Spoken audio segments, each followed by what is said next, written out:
So if we go back to your decision, right, on why you decided to get the grenade in the grenade packaging, because I think that is a massive pivotal point looking back now in your success. And if you hadn't have done that, I don't know where grenade may or may not have been. Yeah, no, great. That's that simple. So basically, we knew we had a really good formula. And we sat on the formula really for quite a while till we decided we didn't want to put it in some generic white bottle that goes on a shelf with everything else. Right. And we'd already got the name Grenade. So we knew the name was good, but we know people struggle to remember the names of things. So I thought if I could get that in a Grenade bottle as well, that'd be kind of quite cool. Because I mean, it's a gimmicky industry, so we know it's a gimmick. We sort of took that gimmick, to the next level. I mean, the amount of companies over the years selling, the bags and bags of, weight gainers and, Pump Master 5000. I made that up because there's no such thing. But I don't give any of the brand a plug. So I'm thinking really carefully. But, bags of, basically bags of powdered milk. Mm-hmm. You think, okay, you might call it, Pump Master 5000. That sounds like a sex toy.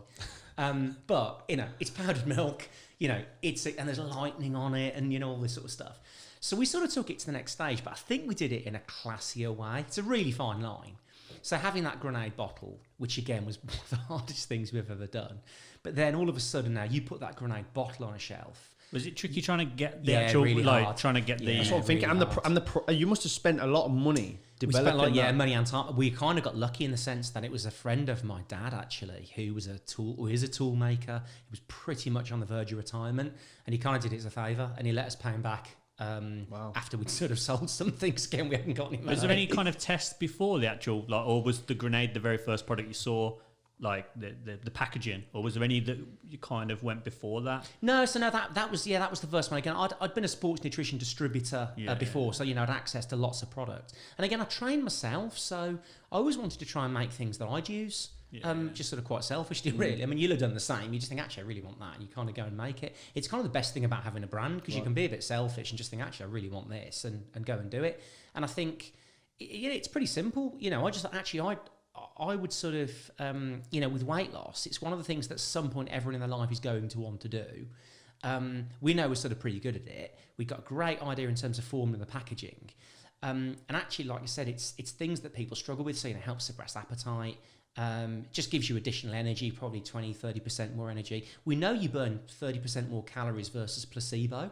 We've proven that. So 30% more calories over a day, might be 400, 500 calories. Not a huge amount, a bag of crisps, you've blown it. But then if you're just eating too much, you're eating too much. I mean, you can't eat what you want and take a capsule and lose, it's not going to work. So it just gives you the extra push. I would say, what, if you want to lose weight and that gives you 1%, take it. It's 1% you wouldn't especially have compounded, right? Yeah, absolutely. Yeah, absolutely. And a lot of the time as well, just focus. It just gives you that focus. And I think simple as well. This product's 45 quid.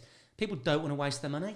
So if they buy a supplement a lot of the time and they've spent money on it, they actually make more effort with the diet, just almost as a placebo effect psychologically, because why buy a fat burner and waste your money just by eating junk all day? Yeah. So it actually holds people accountable. It's balmy, isn't it? But so it has that effect as well. What's the biggest issue you've had with that product? Obviously, it all sounds like fantastic. You've got a great packaging, great product, works really well, and now you've got the one for the athletes. What's the biggest issue you've had with that product? I would say, the market's changed a lot in the last 10 years.